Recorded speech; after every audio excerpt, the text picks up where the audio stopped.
It's Wednesday on Your View. Welcome to the show. I am Tokwe Mark Odige, and with me, as usual, are the ladies of Your View. Akashat Nimazibiri, I discovered this morning that you had trended. You had, because yesterday, since on Monday, I just shut down. I wasn't feeling too well at all. But this morning, I was like, what's going on? As I opened Instagram, pew, pew, pew, pew, everywhere. Twitter, everywhere. TikTok. My uncle-in-law sent me video from all the way Dubai, and he's worried. Say, hey, I've gone global. People have watched me in that place. Say, everybody, I've gotten videos. We're global now. We're global. But I made it. A lot of people have just been sending me stuff, sending everything. But for me, the part I find really worrisome is how we disagree. Nigerians need to learn how to disagree better. Because if you don't agree with what Nima said, doesn't mean that you would go after the comment, and the insult wasn't necessary. Mariah put a post out, I read it this morning, about how one of the things about being on this show is we can easily be misconstrued. And if you say yes, your yes is sponsored. If you say no, your no is sponsored. If you speak for, the people that are against will say you were sponsored or you don't understand their plight. And that's why we are for on the show. So at every point in time, there is yes and there is no. And it's important that we don't take things out of context. So it's really, really important. I feel so bad about the lashing. I feel so bad about the comments, and I do not see anything wrong. What did you read those? But it's okay. No, but to protect your energy. Yeah. Oh, So I just want to say thank you to the very important calls that I got, and my view counts, and I'm going to continue to share it. 100%. I do not hate the person. His influence was misused, and I addressed it. I'll do it again. So if you like, be on my page. The attention was huge. It was massive. You know, and I've been on this show, and I've never seen my neighbors look at me 10 times as I have in the past few days. I think finally they know who I am. Yeah, so I'm grateful to God. I'm so grateful to God for this season. You don't know the half. For good. Yeah. Exactly. Yeah. And it got me thinking, and I was like, wow, this when it's going to be my turn, I was like, hey, how will I feel? You know, the emotions and everything. How have you been? I hope you're okay. I've been eating. It's just that I've not been sleepy. Sleep is one thing that I cherish a lot. And my phone is ringing non-stop. It's not allowing me. So once I get a break, it's to sleep at least my 8 hours of sleep. I started phone calls this morning 6 a.m. 6 a.m. this morning. Calling. But it's all love. It's all love, yeah. It's checking up. It helps you to know who really are on your side. Yeah, it's important. That's good. How you doing? I'm doing well. You're Sales. very angelic today. Yeah, Honestly, we're at least crashing. we're having sales, and I'm just marveled at the way you have your strategy, and then customers will come and then re-strategize your strategy the different way. You know, because of course we said we are going to be selling our products to supermarkets. You know, I always have my reservations with supermarkets because they hardly pay. But you know, now the customers are coming directly. They want it direct, and it's just a different strategy. Different vibe. Yeah. So it's making me think outside the box. How do I satisfy, you know, and everything? But it's all good. Alhamdulillah. At least customers are coming, we thank God. That's the most important thing. That's why we're in business. Yeah. How you doing? I'm doing fine. Today is just a day for gratitude for me, you know, for just the important people in my life. Just new friends, old friends, family, they're just there for you. But today I would like to make a shout out to my dear big sis, you know, Mrs. Margaret Alabi. It was her birthday a few days ago. I know you'll see this eventually. You know, she sent me some wonderful pictures of herself, and she was like, guess how old I am? When she told me her age, I could not believe it. I had to carry my jaw off the floor. Like, Nigerian women are just amazingly beautiful, and, you know, what is even most important is to even be more beautiful on the inside. So I just want to say thank you to good people, to kind people, to people who are honest, people with integrity, and to people who stand by you no matter what. Thank you. As well. How are you? Well, I'm good. I definitely must have eaten something in my Akure trip because I have never had this length of purging. I've never, took Flagyl back to back, took Why did you sell ORS. You didn't take Imodium? My husband yabbed me because I paid for health insurance and it was not small money. and yet I'm not used to going to the hospital. It just occurred to me yesterday. It was like, you still called yesterday, like, you just wasted our money, and we paid for health insurance. I just used Flagyl and all that. I was just sleeping. I was just so tired. Like, went into the office to do birthday picture for Sandra and just came back home, and it was just a very stressful couple of days for me. But I am, you know, you just have to appreciate life as much as possible. While in all of it, just grateful to God for life. Today is a special day for TVC, and TVC is launching the press release of our new office. Is it a surprise? Is it a surprise? I shall come back on the break. Let's take a quick break. When we return, we'll go to the front page review. Stay with us. We'll be right back.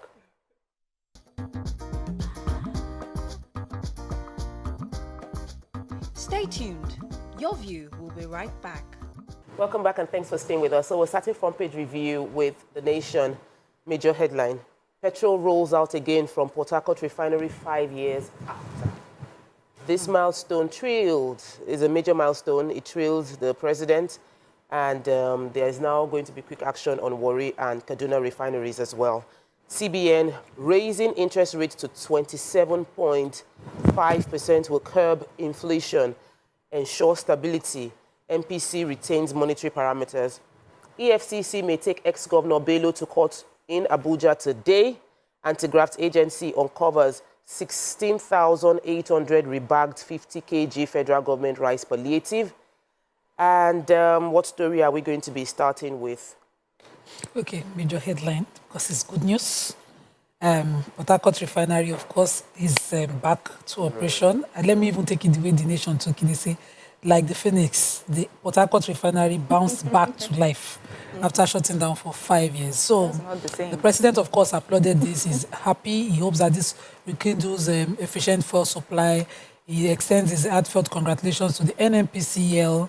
And, of course, Mele Kyari also said that, you know, this is that Port Harcourt refinery would operate at 60% installed capacity with 200 trucks loading petroleum products daily. And they're also looking, the president also directed that they reactivate the Warri and the Kaduna facilities to enhance effective supply. So I'm reading supply, you know, and they took an inventory of the several attempts at revamping when the refineries kept failing. And for me, I'm seeing supply.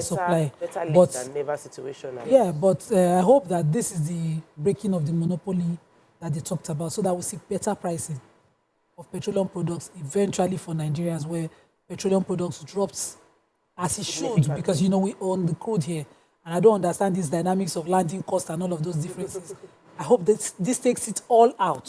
So all those ghost prices, the gray areas are dealt with when we produce here and distribute here. Of course, Port Harcourt takes care of the southeast a lot, so there will be relief on that side. We're waiting for Kaduna. The difference in price will not, you know, usually they have, when they move the petrol from a place to a place, they will have to pay that arbitrage. So that will take out. So we're waiting for Kaduna to come up so that the north is taken care of. Eventually, Dangote too. Yeah. For them to be able to break down monopoly, they must increase capacity. So they must make sure that all the other refineries work. So may I take Kano State Public Complaints and Anti-Corruption Commission has uncovered no fewer than 16,800 President Bola Tinubu branded 50 kg rice palliative worth over R1 billion at a warehouse in the state metropolis. In simple English, the rice that was put together as palliatives, 50 kg, they found it in a warehouse. And what did they do at this warehouse? They started rebagging it and rebranding it. There's a name, I'm trying to look for the name. They said that there were about 28 trailers of this rice, each trailer consisting of 600 bags. And that the ones that they had not yet rebagged, you could still see the not for sale sign on it, you know. And they had rebranded it to Elephant Classic Parboiled Rice, just in case you have bought a rice that is branded that way. Just to understand that it was rice that was meant for Nigerians, palliatives, that has been sold to you. Anyways, they say an arrest has been made so far. An investigation, of course, will continue so that they can find, as other arrests will be made as well. And that they emphasize that this criminal act will not be tolerated, diverting, rebagging, and selling of rice palliatives that is meant for the poor people. You see, when people say that, when we say, we the people, when Mariah always uses that phrase, we the people, you know, we think that sometimes we are looking to blame Nigerians, but look at this. Look at it. Palliatives were provided for, but someone or a group of people thought it was something that they could rebag and sell to Nigerians. Meanwhile, poor people are still languishing, you know, in hunger. So unfair, and I'm happy that they were able to counter this one. Land with this kind of behavior. This kind of behavior, exactly. So I have the story of the former governor of Kogi State. They said the former governor on his own went to EFCC office. They said, saying that, yes, Yaya Bello. They said Yaya Bello detained since he arrived at the EFCC office yesterday in Abuja is likely to be arraigned in court today. They said he got there at 12:55 with 3 of his lawyers, and he was immediately arrested. And as we all know, earlier on, he was accused of, 80.2 billion fraud. And also, there's another 110 billion fraud. So they are saying that they have handed him over to the special duty unit. This special duty unit, because his case is very, very, Nigerians are really interested in his case. And they said that the AFCC has also filed charges against Bello, and he's in custody now, and they will charge him to court today. Today is Wednesday, so they're going to charge him to court. So let's see how that's going. All right, so the CBN has raised the interest rate to 27.5%. Of course, that will have a lot of effect on the economy, on the businesses, but the minister, Ohanye, the CBN governor, Ohanye Cardoso, has said that it is coming from a place of trying to, there was a meeting, monetary policy committee meeting, was to address the increasing inflation, and from their perspective, it will help the economy. Its impact on business owners and all of that, I'm sure, will be a totally different story entirely. We'll take a quick break now. When we return, we'll continue with Front Page Review. Please stay with us. We'll be right back.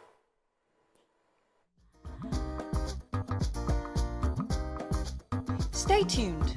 Your View will be right back.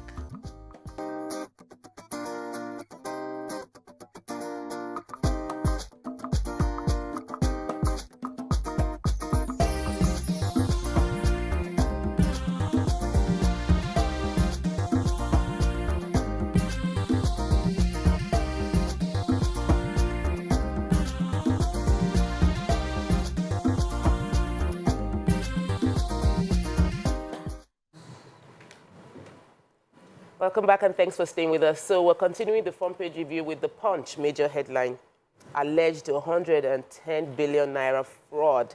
Bello due in court today as ex-governor reports to EFCC. The ex-Kogi governor was detained by the anti-graft agency and faces 16 counts. PDP NEC pro-Wike governors set for showdown over Damagum.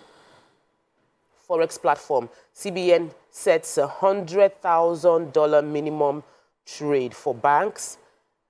Port Harcourt refinery, 200 trucks load daily. 150,000 BPD the LMA plant dormant. Then we have other stories. 4,449 policemen sue IG over delayed promotion. And hunted and executed, suspended Sanwo-Olu's aide. Comments stir probe hall. Unpaid pension. Retirees set to occupy finance ministry, and interest rate hike. Labour OPS projects higher inflation and weaker naira. So what are we starting with?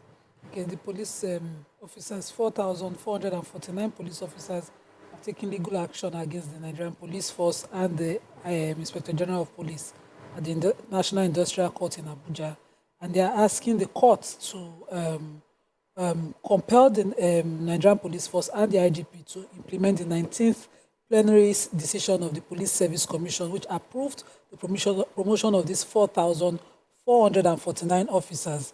Now, they have the sections that back it. They are relying on Section 6, Sub 1, Paragraph A of the Police Service Act, and Section 16, Sub 3, Paragraphs A of the Police Act itself. And they said it's been tradition, and the Supreme Court have upheld it, that is the Police Service Commission that is responsible for appointment, promotion, and discipline of all police officers except for the IG. And on the other side, the counsel representing the police force and the IG says he declined to talk. He doesn't have any detail, but they're in court. And I really wish that we have clarity once and for all. Since the Supreme Court had decided that it's the Police Service Commission in past litigations, I don't think we should be here. That's where institution fails. Let's allow institutions work. If it is the Police Service Commission and they are Them do what promoted, they're meant to do. this 4,000, it is motivation for them at work to be promoted. Yeah. So allow the promotions and their details and entitlement given to them. That's how I see it. All right, what other story are Yeah, we taking? so I have the story of the pensions, the retirees. They said the federal pensioners under the contributory pension scheme have written to the coordinating minister, that's Mr. Wale Edu, on the need for government to release the accrued gratuities owed to them since March 2023 to November 2024.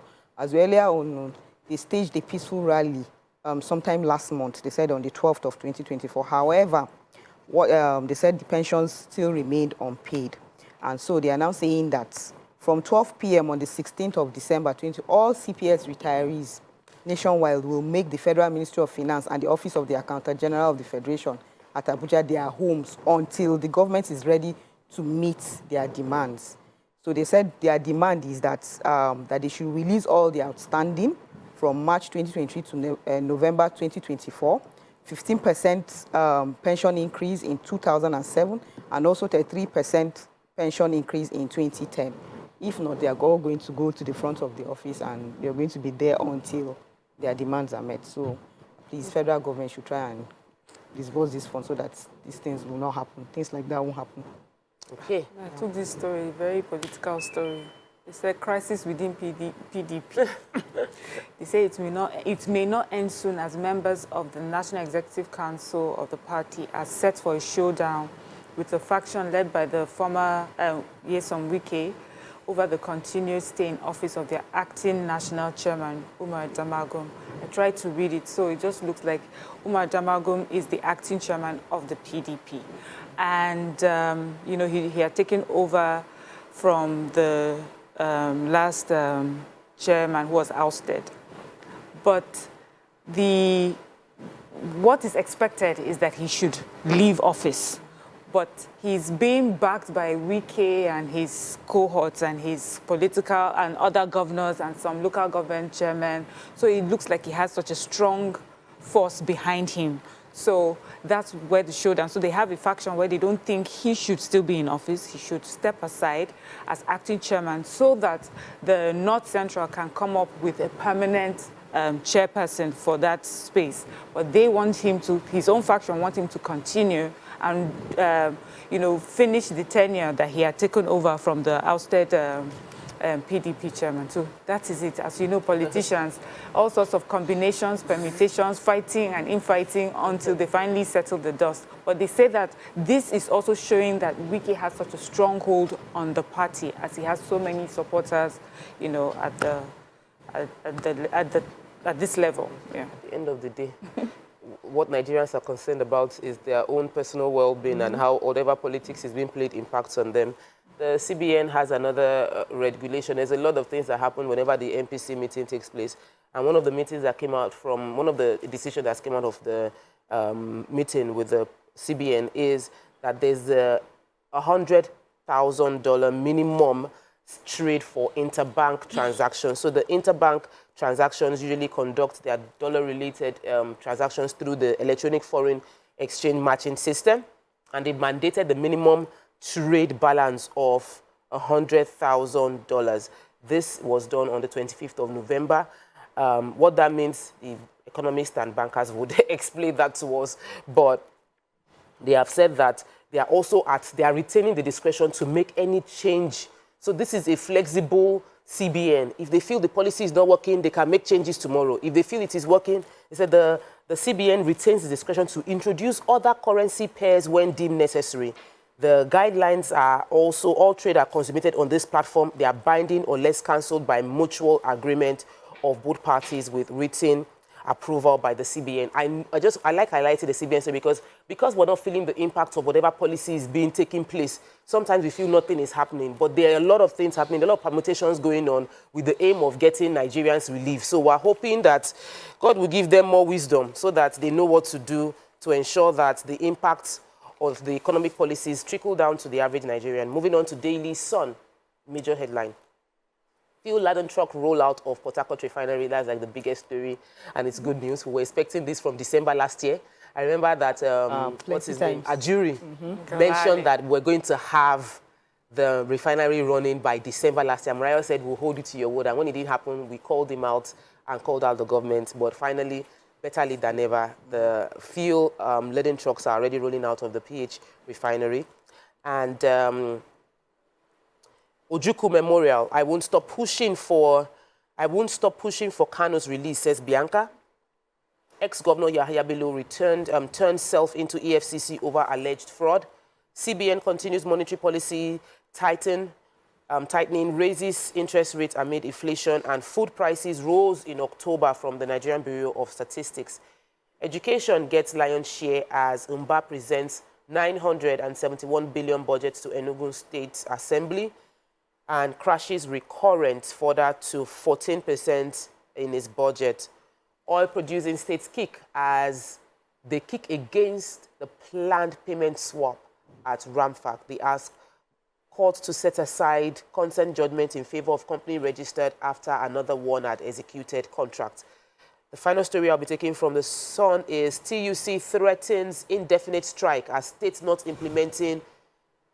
are not implementing minimum wage. So there's an uneasy calming by Elsa and a rider for that story. What are we taking first in Daily Sun? Do you have any other? I have Enugu State. Oh, yeah. So the governor of Enugu State, Dr. Peter Mba, has proposed a record 971 billion naira budget bill for the 2025 fiscal year to the Enugu State House of Assembly. They said he's entitled this the budget of exponential growth and inclusive prosperity at the floor of the House. You know, a lot of the figures were mentioned. He had proposed 837.9 billion capital expenditure, representing 86% of the budget estimate, and so on and so forth. But what is really the important part of this story is that a large chunk of the budget has been dedicated to education. They say in terms of specific sectors, education got at 3.2%. This is the largest chunk. And this is in sync with his efforts to eradicate poverty and graduate the state to a knowledge-based economy. They said, of course, there's also a large chunk that's going to infrastructure and roads and a lot of things. So this looks like a governor who has his ears on the ground. He understands the needs of his people and he's meeting them, you know, with their budgets as well. He's been making some policies, and I hear a lot of good news, you know, coming from the state. So, you know, I hope that other governors understand that these are the things that people want, you know. This is, do what people are asking for. I mean, meet the needs of the people. Education is so important, and I'm happy that this governor understands that. All right, that's all we can take on Front Page Review for today. We'll take a quick break. When we return, we'll continue with the show. Please stay with us. We'll be right back.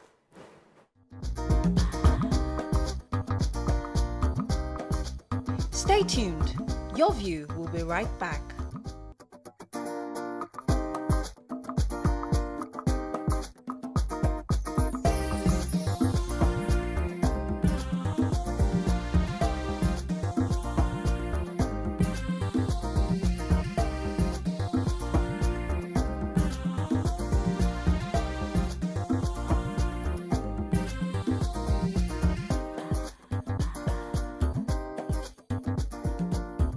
Welcome back, and thanks for staying with us. So a video went viral, and this video showed Barrister Uju Kennedy, who was our former Minister for Women Affairs, and it showed her back in court doing what she was doing before she became a minister. And the comments went like, oh, it's very different. This is not the usual. And, you know, because we are so used to having career politicians who all we know they do is politics. Now seeing that she's vocal about the same way she was vocal as a minister and defending the rights of people, going to court in the full robe, was very interesting. I was just going to talk about it.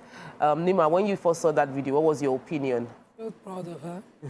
You know, I didn't even know she was a lawyer. When she was minister, we knew every side of her, but, you know, the Barrister Uju Kennedy didn't sink. Until I saw her in the robe and the dress, I felt so proud of her.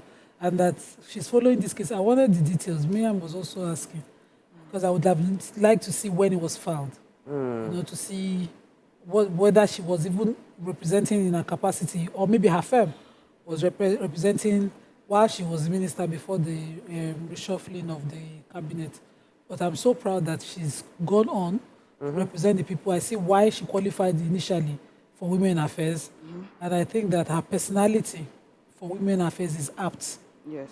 You know, it has to be someone who can understand. We're in the 16 days gender-based violence awareness already. And these are some of the gender-based violence issues we're dealing with. We're dealing with spousal abuse, you know, parental abuse happening against young girls. And it's just for me, at this time, it's something that I would really love to, it's something that is encouraging for me, and I'm so proud of her. I am proud of her as well. I'm proud of her because usually there's something that is associated with when you've been taken out of office, which is supposed to be shame, you know, and then you hide your face. Or if you don't hide your face, you're quickly looking for what other political parties to be part of, or even to be heard to be speaking ill of the government that had taken you out. This woman, the very last news before this one that I saw was her just thanking the president for giving her the opportunity to serve. And the next thing, this woman is proudly wearing her wig and gown and talking about her passion. And I remember one of the videos just before she left was her, you know, having discovered a case where a child had been molested, and she was so, you know, she was so hurt by it, she was so upset. And you remember her, she was such a vivacious, strong voice.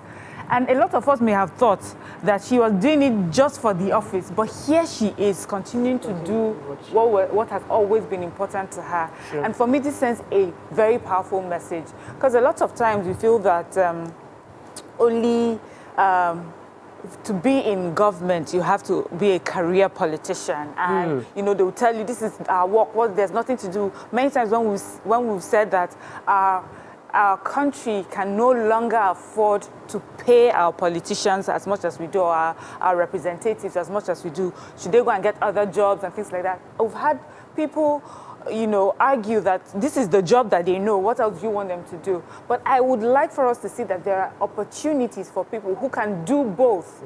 And if we look at that, maybe we'll now start thinking about the cost of governance. But I'm so proud of her. You know, it still hurts me that she left, but what she's doing today, even after what has happened, to me is even more powerful than when she was Minister of Women Affairs. So well done, madam. Yes. For me, she's looking so beautiful. I'm proud of her because she's looking beautiful in her. This, you know, how I've seen her wear her normal stuff, and then now in this kind of attire, I'm like, oh, wow, very nice, and pursuing what she likes to do. And the fact that, you know, I was one of the people, I was quite hot too when they removed her. And of course, I was expecting there was going to be backlash because of the way, you know, the energy that she used to bring before. I was expecting that she would go abuse everybody, you know, and say this, that, but she accepted it in faith, just like what Miriam said, accepted it in faith, and then went on to continue with her normal. So I'm just imagining, and I'm trying to compare her with the one that has been, you know, I can see that her own energy would have been more. By now, she would have still been everywhere. Her news would have still been very active. People, you know. And I like the fact that she's passionate about trying to help people with those kind of stories, because I can see that it's a 5-year-old issue that has something to do with molestation or something. So I'm very, very proud of her. And this is what women, these kind of things, that when a woman is in power, doing things like this, I'm always very happy. And let's say she was still the Minister of Women Affairs, I know that she will really attack the North, because we have a lot of issues like that. So she will really be in the news all the time, you know, trying to handle issues from that area. So yeah, I'm so happy. She was always in the news, and I think that people are not, for me, she was all of us on this table actually didn't understand why she was doing what she was doing. Like, we asked, and we're still asking, what was the parameter for the removal of Barrister Uju Kennedy from being the Minister for Women Affairs? What did she do right? What did she do wrong? Because if the government isn't transparent about the metrics for judging ministerial appointments, citizens will not believe in their that they're doing things in their best interest. They will just feel it is all politically motivated, or some powerful person is manipulating the decisions being made. So I think it's important they put it out there. But I'm so, like everybody has said, I'm so proud of her. I'm so proud of her that we're not bending, we're not hiding, we're not doing anything. Like, this is who I am. maybe you did not know me before, but I've always been doing this, and she's back to do what she's always been doing. And it should serve as a template for other ministers. If you really love what you were doing as a minister and they took you out of being a minister, it shouldn't stop you from doing what you've been doing or stop you from contributing if you're no longer in that position. So maybe you were a minister. What other minister did they remove? Under controversial circumstances, though, I know that I can remember the Better I Do was taken out. And even though politically, it might not seem like it's right for her to speak up, but I feel she should just express yourself, speak your truth, and speak truth to power. If you got into that position based on your advocacy and your engagement, don't suddenly go silent because they took you out of that political platform. Still do what you want to do. Hold the leaders accountable. If you are no longer a minister and you see that the current minister is doing something that you don't support, come online and talk about the fact that, this minister, this is what I would have done if I was still the minister. That way there's a bit of check and balance, and everybody sitting on that position knows that people are speaking and talking about what is going on. During this reshuffle, we expect that certain performing and non-performing, according to what the presidency had said, ministers were going to be dropped. We have, from where we seen Uju Kennedy actively doing her job. Yeah. So maybe they had certain parameters or KPI, as they call it in the corporate world, that they were using to check her. But she's not the same with Better I Do. I would really like Better I Do to have her day in court. Come to court, defend yourself. If the money is diverted, we're not so diverted. Rather than just disappear, because you'd understand why she would disappear, as opposed to a reshuffled cabinet. Yeah, that was different circumstances. So there are two different circumstances. But also, I like that Uju Kennedy has let us see that politicians can have careers outside political offices. So if you're a career politician from day one to the get-go, you retire to leadership lectures and all of that, and continue and mentorship, building young leaders. But if you're a technocrat, that's the word, you're taken from a certain field into politics, go back to the field. You understand? Go back to work. When you're removed, you're actively working. When your expertise is needed in development again, they will come and source you where they found you in the first place. We had past leaders like that. Coach Joella, the moment she was removed, she went back to her work. Yeah. The other lady, a career politician. No, she was. That's what I'm saying. Technocrat. She was brought in to serve, and the moment she was removed, she did not go and sit down and be running for senator and like a governor that has just run out his term who will be running to go to senate. She went back to her work, and today her work is even much better than an appointment. So live your life doing your work, and I think we should start to honor honest, little beginnings in people, so that people can learn to stay there and grow. So she's shown that. So this also reminds me of when we were growing up, there was a military governor of Plateau State who had a wife who used to work with CBN. And I remember it was a thing, we used to hear the adults say that she did not stop her work. Like in the morning, she would drive out of government house and go to her job as CBN governor. And I remember, recently when we were talking about wives of governors and what they should be doing and, the expectations, I just said, sometimes these husbands, they have always, this is their dream. They've always wanted that. And this person became your wife just because, the politics was not part of it, and she finds herself, with a person, with a man who has now gotten a political appointment or who, has found himself, as some sort of leader. What is now left for the woman in that situation? And I like that there are women, at least at that time, this particular woman had her job that she was going to. I know it's a little bit different, but I just thought it was a different angle to bring on. It just shows that people have their different dreams. They can do other things. And we should be able to leave room for people to either be part of this husband's government in a way like running, or decide to serve her country in another way, which is going to her job, earning her money, and being the best citizen, at her job. So I just like that women have always given us like good examples of something that, we can always emulate, and that was it. Let me take Blessing from Port Harcourt before I come to you, because I'm wondering, is women But before I ask my question, let me first get Blessing from Port Harcourt. Welcome to the show. Good morning. Good morning. Good morning, Blessing. How are you doing? I'm fine. First of all, I want to commend Mrs. Naimat. Madam, you really, really inspire some of us here. We like your boldness. Everything that happened on the show the other day about people, please, I don't want you to be discouraged. Remain yourself.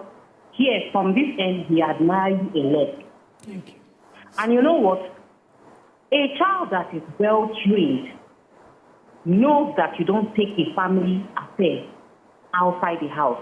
If you have a brother that steals or a sister that is a thief, do you go out to tell people that your brother is a thief? As Nigerians, no matter how many citizenships we have, we are first to be patriotic to our own. No matter how the situation is in the country, we are supposed to be patriotic. We are supposed to defend our own in public. Then when we come back home, we can now talk the issues that we have at home. So first of all, I just want to encourage you to stay strong, remain strong, and we are here for you. Thank you so much. Thank you, ma. Thank you so much, Blessing. So Blessing wasn't calling to contribute to this show, but we would accept Blessing's own because it has come. But subsequently, I think that we should channel the love and attention to Nima privately at Nima Akashatibiri. Check her on Instagram and send her that love. She would really appreciate it, and we are all feeling it. I was supporting her on that journey as well. Let's stick to the topic per time. So when you were talking about women being first ladies and doing what they need to do in their keeping their career, it's because we've never had a first gentleman. Because if we've had first gentlemen, trust me, that first gentleman is not going to leave his business or his career to focus on being a first gentleman. In most cases, he will still continue his business. I know we've had judges who are who kept a judge. I think Nima, judge. There was a first lady that was a judge. Wike's wife. Wike's wife was a judge, right? Or was and it she continued her job. And she continued her She's always been a on medical doctor continued her job. The first lady of Lagos State is a medical. There was a first lady line. from I think Kebbi. She has this cancer foundation awareness. She's also an NGO. She's always done her job. I think she's a gynecologist. And she And most times there's So when they have like NGOs, that one is sort of like No, what but they she's do. a professional doctor. gynecologist. Yes. And so she's also doing her work. And, But some I'm of them trying to after ask- leaving, they start up a business, they start doing something because while they were in office, they discovered some things that they could go into. Yeah, that They could made- solve the yeah, problems so of people. Yes, so they'll just go into it. But not focusing on first ladies, let's even just generally talk about career politicians, because I think that's a big deal. Can we say that career politicians have served us as a country? These people who were local government chairmen and then became House of Assembly, House of Rep, Senator, or they became governors, then went into the Senate and then became ministers, people that we've seen their faces over and over again for 20, 30 years or for the past 20 years of our democratic dispensation. Can we say that the career politicians have served us, or the system of career politics hasn't really served us? Maybe we should stick to technocrats as a style of voting only technocrats. What do you think? Because I know that there are technocrats that have worked and politicians that have worked. So how do we now find this balance? I think career politicians, I think it depends where we are today. And for me, the career politicians don't work for us today just because of the cost, that how much it costs us to have them. They do not do anything else apart from this job, where they become representatives, they are leaders, and we have to pay them for their time and for their services. And we have such a large government structure. We have the executive, the judiciary, the legislature that is like two bodies. We know the numbers of legislators that we have. That is at the federal level, then we're talking at the state level. So it is quite huge, and it's such a huge cost to the government. And that is why I have always advocated, that we have a situation where our career politicians can work half, do their jobs, especially with the legislators. You know, they have periods where they go off, and it's quite an extended period. Yeah. And in that time, you know, it would be nice that they're doing their jobs and facing other businesses that they do. We have had people who say that before they got into politics or gotten a political appointment, they were making more money.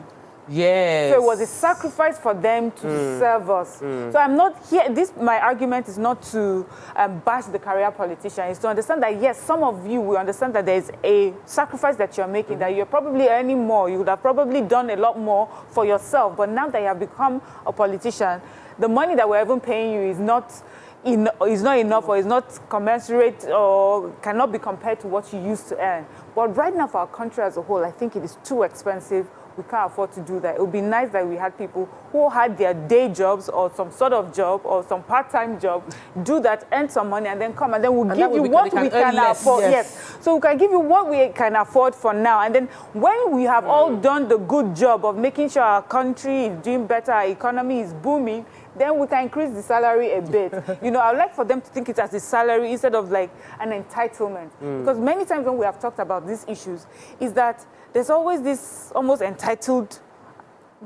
a minister, a senator, like almost, this is the sort of remuneration I should get. This is the sort of car I should have, or the sort of house I should have, irrespective of the state of the economy of the country that you're serving, and I don't like that. So, but people have also argued against the technocrats. It's the technocrats. Sometimes they don't understand the politics. Yes, they don't understand the politics, because one thing about politicians is that they understand the people.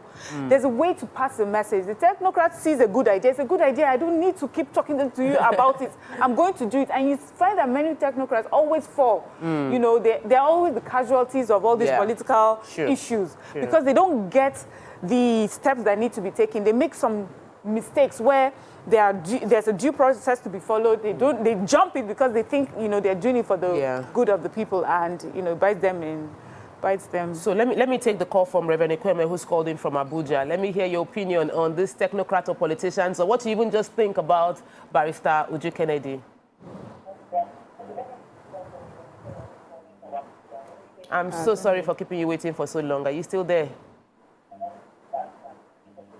Listen to me, sir. Don't listen to the TV. Can't hear him. No problem. I'm a Welcome to the show. I'm a first scholar. Listen to the phone, not TV, sir. The TV is delayed. I'm impressed by what Barrister Kennedy has done. Yeah, very impressed. And I want, thank you very much. Thank you very much. I want to talk about Barrister Kennedy. Okay. Till tomorrow, I'm still happy that he was removed from that ministerial appointment. I begin to cry. Yeah. But my voice is not as loud as yours. My voice is not as loud as other people. I'm a pastor. Okay. But I want to emphasize that this is an example of a good citizen. He has displayed what I call faithless capacity. If our politicians and other leaders in Nigeria can know that somebody can do something and impact a particular area of economy or history without money or any other materialistic inducement, this nation will be better than it is. But I discovered that in every aspect of life, whether it's church leadership, political leadership, this and that, people begin to do whatever they are doing because of what they will gain. Look at this woman. What is she going to gain? Going back to defend the defenseless. She's only trying to defend what I call selfish patriotism. Thank you so much, Reverend Ekweme. We'll continue with this conversation after we return from the break. Stay with us. We'll be right back.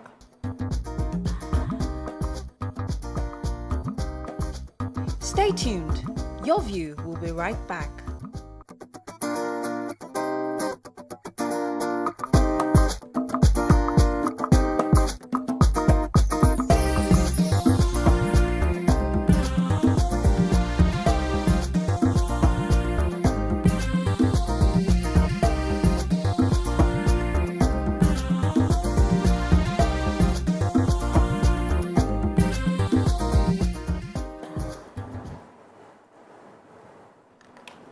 Welcome back and thanks for staying with us. So we've been discussing the story of Barrister Uju Kennedy Ohanye and how she came back after being removed from being a minister to doing what she's always done, which is speak up, you know, boldly for the underserved. And she was wearing a legal court appearance outfit and saying, this is what I'm doing.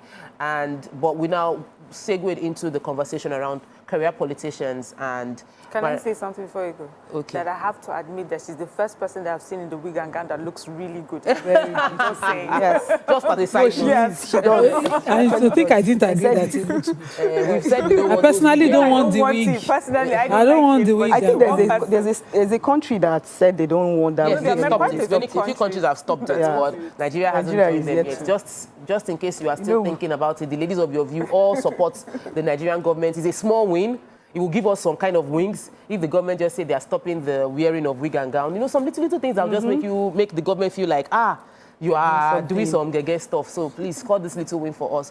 But really, I loved what Mariam was saying about the fact that sometimes it's challenging for technocrats to step into the role of politics. And even though they might be appropriate, they've had some goofs in past times where, because they don't understand the politicians, you know, Mariah will say they speak the language of the people. They know how to get to the people. And some of us that we feel we are educated cannot relate with all they are doing.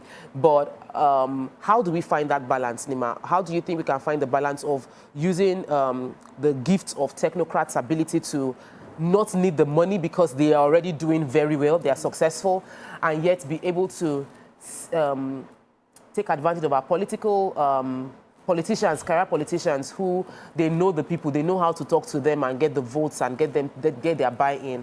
So there are certain areas in leadership or in development of any community that requires expertise. And it's not about knowing the people and everything. You know, I criticized the Speaker of Lagos when he returned the nominees for the governor's cabinet, because I had experience with the essay on works then.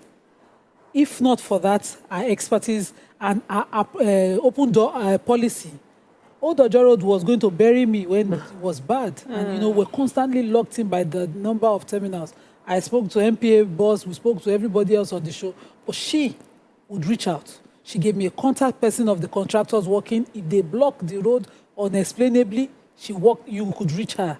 And see the road today. We have traffic light, everything is done.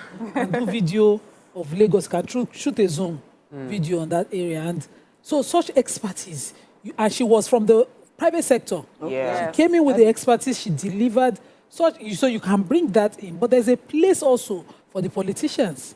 There's a place where, you know, like places like civic duties, other, sectors where the politicians' expertise are needed. There's also a place where they merge. A person can be a technocrat and still be a people's person. Those are the stars. Yeah. So those ones who can do the delivery well, who can merge well, they're also there. So there's a place for everybody, and we need each person per time. But to cancel one for not being the other, I don't agree. So we don't need to... We don't need... So, but I think that, okay, so sometimes I would like to put myself in that kind of situation. Oh, like me, that I'm a business... apologies, Ramatu. I have a call. Let me just take this call. Good morning. Welcome to the show. Please, when you call in, listen to your phone, not TV. Okay.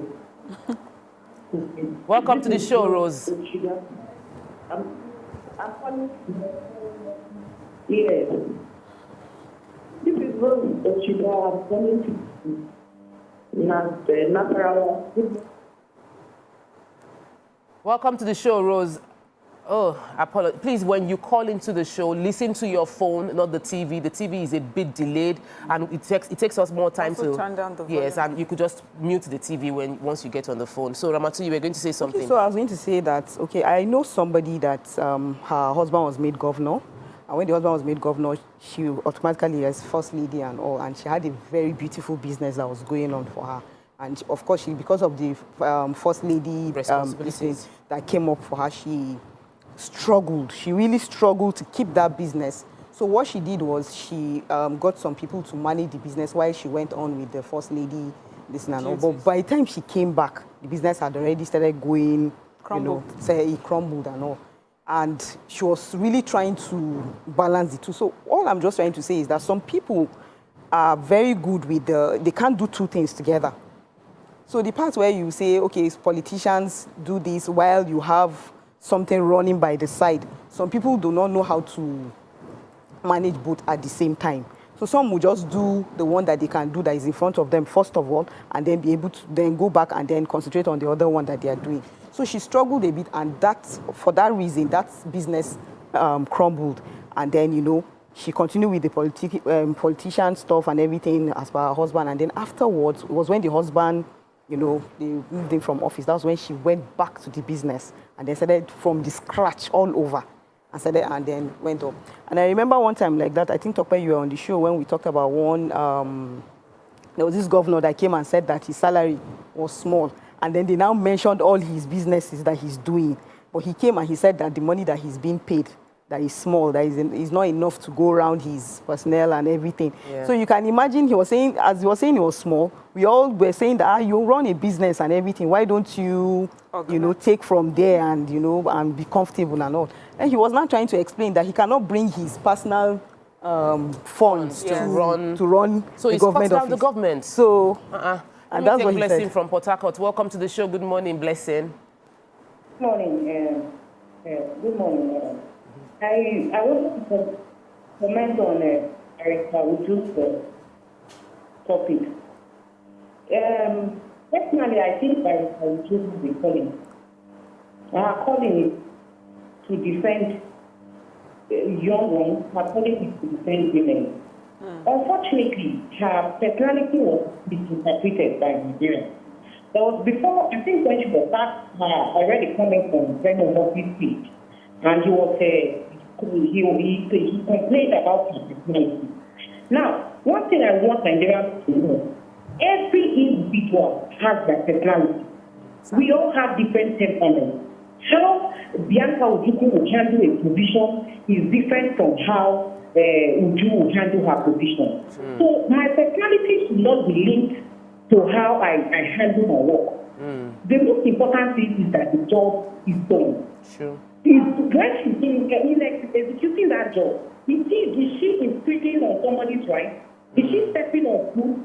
No, she's doing her job. If I want to express myself, and I express myself calmly, and another person has to speak with aggression, it all depends on how we relate. So I think that woman is on the good spot.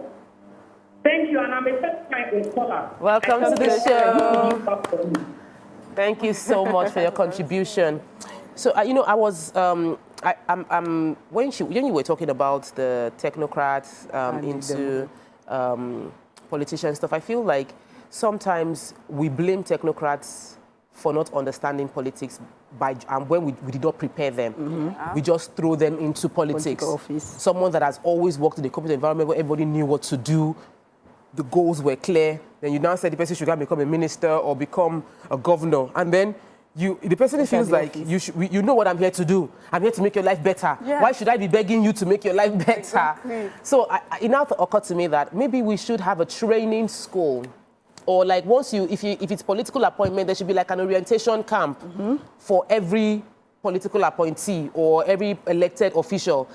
Not camp, orientation process, where you get indoctrinated into this is governance, so this is not your private business. This is what you are expected to do. This is how you are expected to do it. We need to have that for all political office holders, whether elected or appointed, a 1 week or retreat process where I don't think 1 week would be enough. It might be where you do like a this understand Nigeria. Yes, just even just setting the right parameters for KPI. This is what you're expected to do. This is how Nigerians are going to measure you. This is the Nigerian dream. This is what we're trying to achieve. So you're going to align with this one. Or we could even include this training program on communication, because sometimes people are doing the right thing, but the way they say it can then lead to something else. So that's maybe 1 week is too small. Maybe 1 month. Maybe, no, but they are smart people. They are adults. They can get it in 1 week if we condense the training well. We need something like that. For lawmakers on the National Assembly, there's this 2 weeks crash training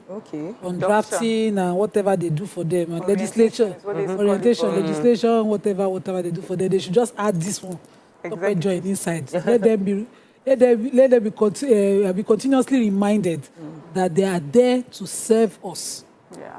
That they are there for us, as opposed to checking whether 1 billion naira for cars come, 10 billion naira Jeep have come, all those kind of costs that they focus on. We saw that when the house was inaugurated, and money for car came out, bam, before they say, no, we're not there. It was approved before we came. Everybody shall collect cash. Plus opposition, plus party. When we are chopping, we don't talk. Yes, sir. All right, let's take Dan from Surulere. Welcome to the show. Good morning. Good morning. Good morning. You. Good morning. Good morning, Lima, my in-law from Kogi. In-law from Kogi. They took you home. Well done, you're doing. I just wanted to quickly also add to the discussion on the table. Unfortunately, in Nigeria, we just select people who are not ready for leadership positions. I will just throw them there, and sometimes you don't even have time to supervise what they are doing. You just go out like, like headless chicken, not even mind how they are faring in office. The woman lawyer lady, former minister, for me, she may have the right intention, but her disposition while in office was a major issue. You see, leadership is not just for anything. If you get into that position, it is important that you comport yourself. You know, there are certain things you don't say in the public. You need to learn. Just like you just said, few minutes ago, that there needs to be like an orientation process. Of course, that's how it is across the board. In America today, some of us are trying to copy a lot of things for. Once a president wins the election, he goes in for another 1 or 2 months orientation. You know, we don't have that here in Nigeria, and I think it is very, very necessary and critical at this point that whoever is selected to take any leadership position needs to go through orientation. Yes. Some of them will come with the air of, I can do it all by myself. And at the end of the day, they fail in office and they are not even accountable after their time in office. So I think it's important. For a woman, she has always gone back to her first love, which is as a barrister. But she needs to know that, what are the lessons she take away from being a minister and how she fed? She needs to sit down and look at how she fed in office and work hard so that when the next opportunity comes, which I know will come.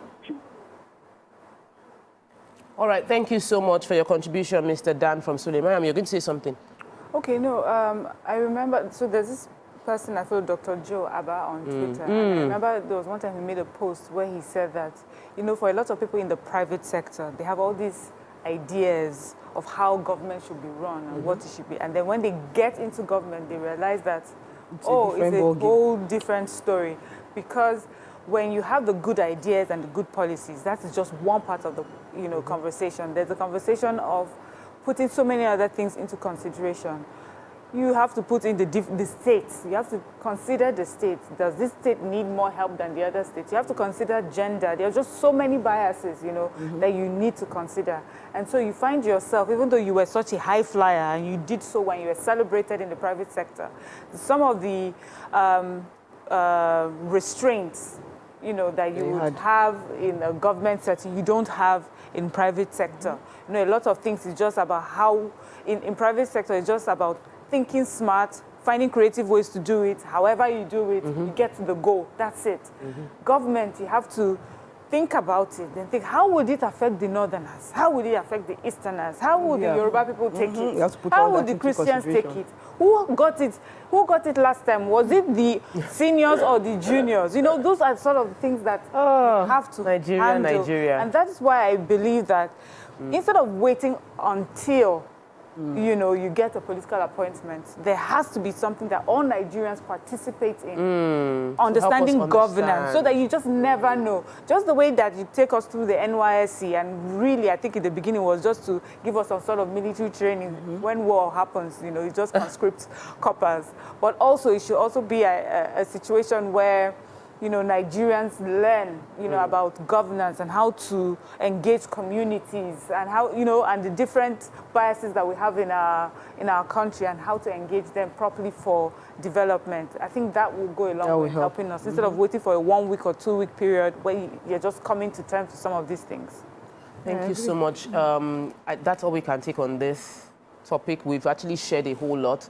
Of course, we celebrate Barrister Uju Kennedy, and we hope that many other ministers who have been reshuffled out of position will follow our example. We would like to see more people that are not in political positions speak truth to power and continue to do what good work they've been doing before they got into position in the first place anyway. And we're looking forward to the national reorientation or national orientation period before any political appointment. That's all we can take on this segment. We have a Let's Talk, a guest joining us in a few minutes after we take this break. When we return, stay with us. We'll be right back.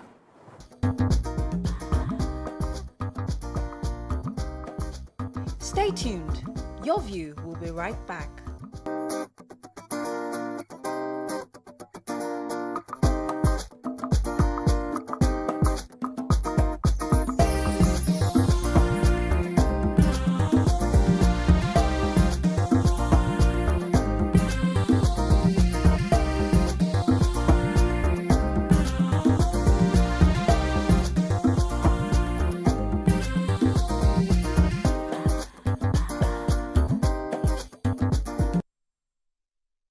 Welcome back and thanks for staying with us. It's Wednesday, Women We Love, and we have with us a beacon of innovation and ethical leadership in the African business landscape. She is the convener of the CIO and C-Suite Club Africa and the Lady in Tech Network. She exemplifies our passion can fuel entrepreneurial success. A journey from legal career to technology sector is not just a personal transformation one, but a testament to the power of aligning one's passion with purpose. Welcome with us, Abiola Laseinde. Welcome to the show. Good to have you join us. You can join the conversation by calling us on 0810-7641-679 or tweet to us on X hashtag TVC Connect. Hashtag your view on TVC so we can take your comments. You can also join us. We're streaming live on YouTube, and your comments there can also be read live as well. So, Mrs. Laseinde. Yes, please. I know you. I know you from social media, leadership conferences. We've jammed ourselves at all these learning platforms. But I didn't even know that you did a crossover from law into tech. Who does that? How does that happen? It's so far apart. But why did you make that transition, and how challenging was it? Oh my goodness, thank you, ladies. It was an accidental transition. Oh, okay. To be honest, I decided to take a career break from my legal work. I've always done corporate services, corporate governance. And I made this decision about the time COVID was starting. Oh, okay. So I resigned from paid employment. I wanted to just rest a bit, spend time with family. And COVID happened from like February 2020. My resignation was effective end of January. We made the decision before COVID. Without knowing you would still have rested. Yes. As in, Yeah. So I started my my break from career, and then COVID really taught us a lot of lessons. Yeah. For me, the biggest was how are we able to transition, navigate the disruptiveness. And I was so focused on those who were helping us. I wanted to just get the ecosystem to do something for them. My story is as simple as that. And I just woke up one morning, I was like, where are these IT guys across the industry, those who have helped us to navigate this disruption?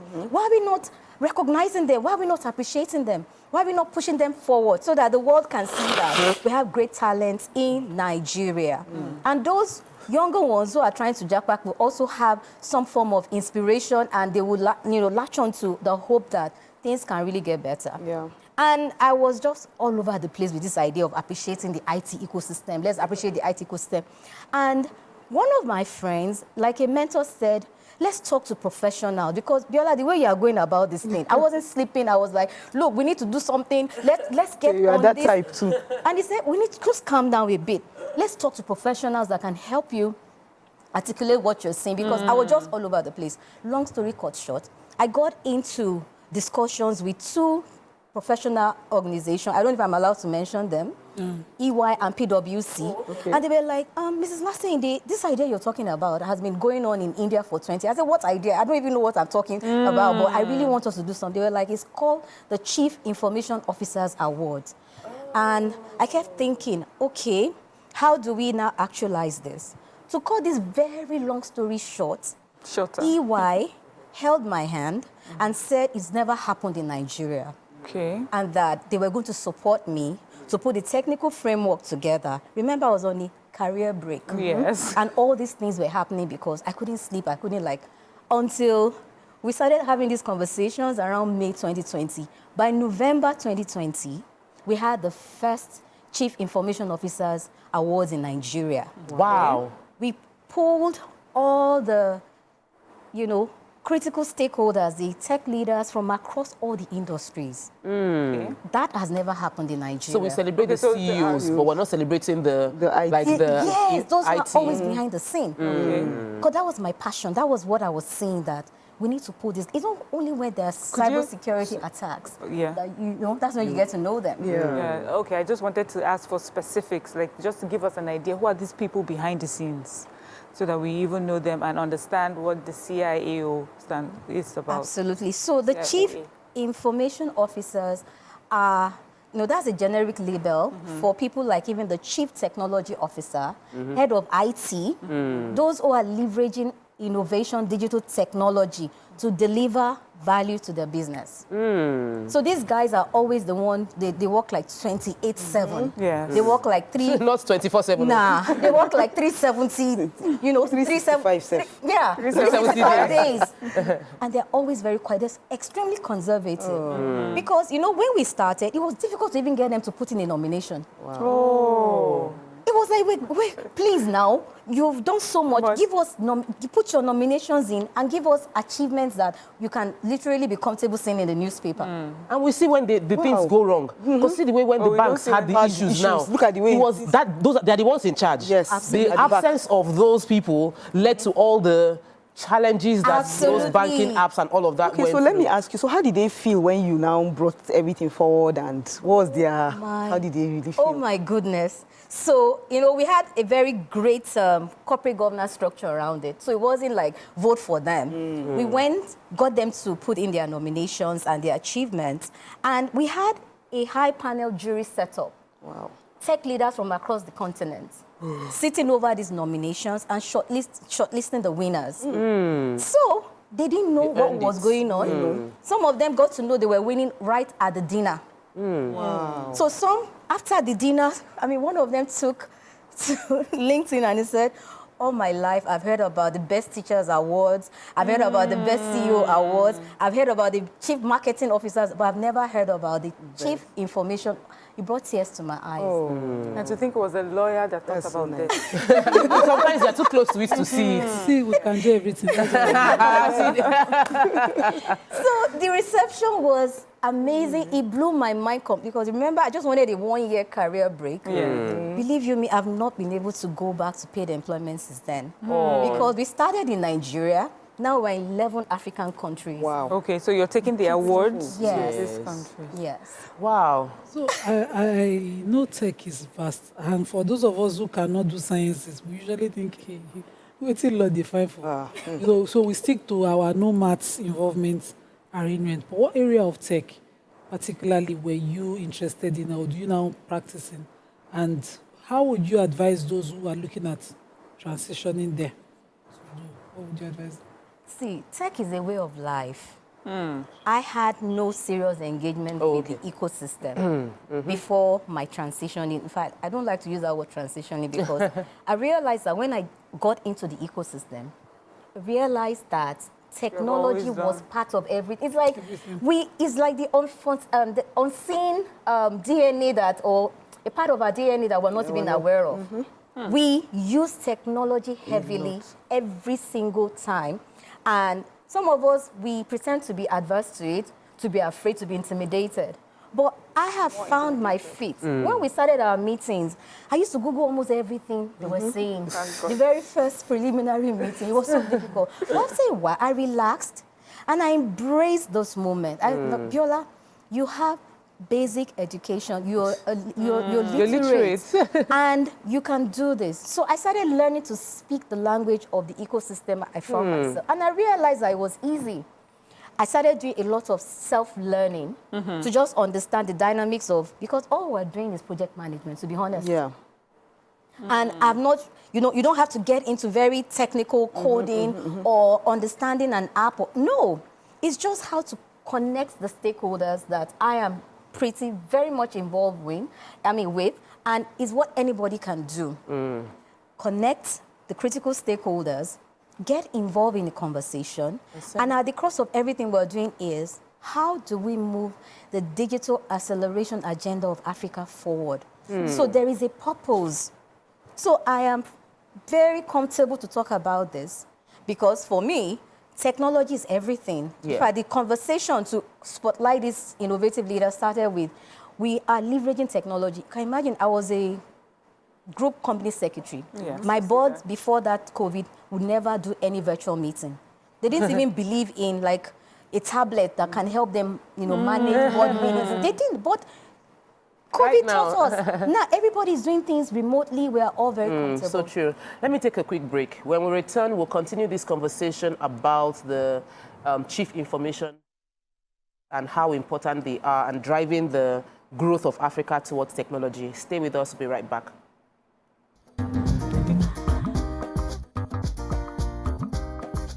Stay tuned. Your View will be right back.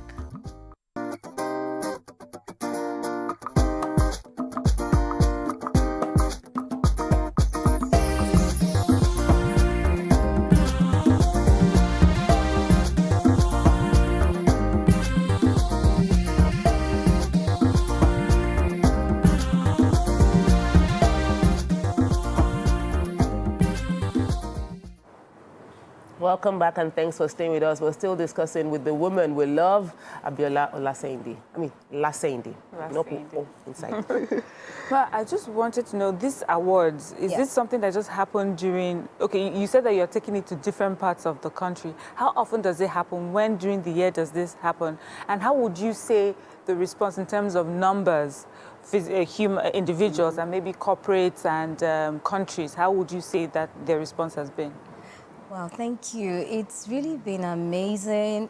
What we thought was a small seed in 2020 is now in other 10 African countries. Okay. So this Saturday, we're going to be hosting winners, runners-up, and other critical stakeholders from 10 other African countries. They're going to come to Lagos at the Civic Center for us to celebrate excellence within this ecosystem.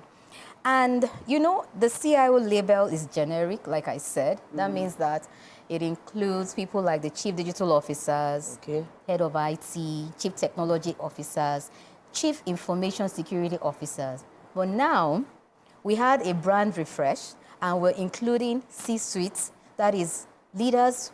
Those are leaders who are also leveraging technology heavily. And they don't necessarily wear that technology leader label. So we're including them. So you could have a chief operating officer who is leveraging technology to deliver value to the business. So they are all coming into this net, and we can't wait to unveil them come Saturday. Celebrate them. Absolutely. So I wanted to ask that, which part of IT did you learn on your own? Is there any part that you've learned on your own? Because I know, and if you've even learned any, did you get overwhelmed at some point? Because I remember there was a time I wanted to do data science. And when I started doing data science, I got stuck because I'm not a science person. So I got stuck and I stopped. I didn't even continue at all. So was there a point like that where you had to stop and say, okay, let me continue? Or you just still juggled up and said, no, I must get to the end? Thank you. So, digital literacy, again, is a way of life. So if you want to get into that journey, is the daily steps, your habits will have to change, right? you begin to look for, keeping it simple, low-hanging fruit, things that will make you harness what you have, what the tools you can use to improve your digital literacy skills. So that has been my journey. I mean, for me, the biggest has been project management, right? Because that's an important part of digital literacy that we all get involved with unconsciously. But I've invested a bit more because of the nature of the projects I run. Handling. Yeah. So, but in terms of everyday digital appreciation path or journey, it's something that you're just conscious of. And what has helped me is just immersing myself into a lot of learning and development activities. So I hear about a course on cybersecurity, a short term that will fit into my schedule. I get on it. So I'm not trying to do too much because it's an entire universe. It's an entire universe. But my attitude is, look, every day I'm looking for something to learn and add values to the ecosystem. Otherwise, I'm just going to be like any other person who is still adverse or intimidated by technology. Okay, so there are many people branching into tech now, and you still see some of them struggling with the skill. They've gotten the skill, they've gotten the certifications, but they are wondering where the jobs are because we're in Nigeria. Most of them think the jobs are not here, they need to go out. So do you get people bombard your DM, your messages, or even you when they see you at events for job opportunities in that area? And how vast is the job opportunities? You're right, because we even work with everybody. We work with tech leaders, the C-suite leaders in, across all the industries, financial services, entertainment, media, education, insurance, name it. We have a club, by the way, just answering your question, that emanated from the awards. We felt the awards, it's just an annual party. Yes, you gather very critical people to award them, but we felt there should be more to us than just having the awards. So by year 2, we established the CIO Club Africa. That's a more strategic platform where we've been able to dimensionalize how do we take this digital acceleration agenda for Africa forward. So that club was established on 4 critical pillars: learning and development, advocacy, research and development, then a think tank. Right? So all these pillars, we've cascaded into various other activities, including mentorship, coaching.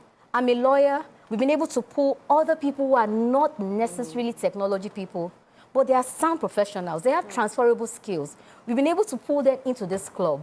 You will be amazed that we get comments from the public that your club is so unique. It's not a financial services club. And there are more financial services kind of clubs. It's not a fintech club. You have everybody. We're like, really? We have, it was like an accident. Oh, really? We have everybody.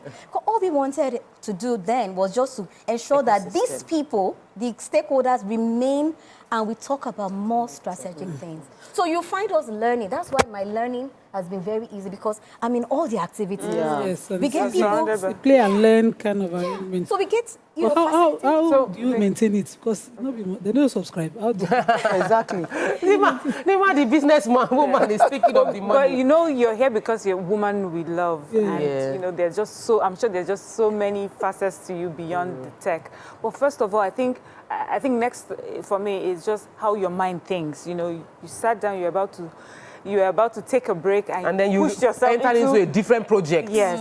So who still take that who in your journey getting here, how would you say was your background, your education? How did that inspire you or motivate you or just shape you into this, I would say, go-getter from what I see? Yes. Thank you. I was reflecting on answering your questions, but I was reflecting on my speech for Friday, and I realized that my mom has always been in my story. She doesn't live here, by the way. She's relocated with my brother. My mother, I used to call my mother a witch. Why? She pushed me so hard that I didn't like her when I was young. So my mother, from my GSS 3, I started working with her. She made me work with her because my background was, very low. You had to literally work for us to make school fees for, my mother was a single mother. Was a single parent, rather. So I didn't like it. I would get back to school. During holidays, I would be with her. She was a caterer. I would be hawking beans, bread, be selling stuff. And I'll get back to school and tell my friend, I spent my holiday with my uncle in Surulere. It's a lie. I was not confident to tell my friends that I worked throughout my holiday. Wow. Guess what? I didn't know that I was building entrepreneurial skills. I just didn't like my mom because, Otutideo, this holiday that I had planned to hang out with some of my friends, I am at her buka. And they were not just one. It wasn't just one. They were We're like out of time. I feel like we just saved the best for the last. But you have dropped a bombshell. For many people, we're definitely going to bring you back, and it's just gisting all through. Because we don't know the value of some of the things we saw as suffering. Adversity. Adversity when growing up. We don't.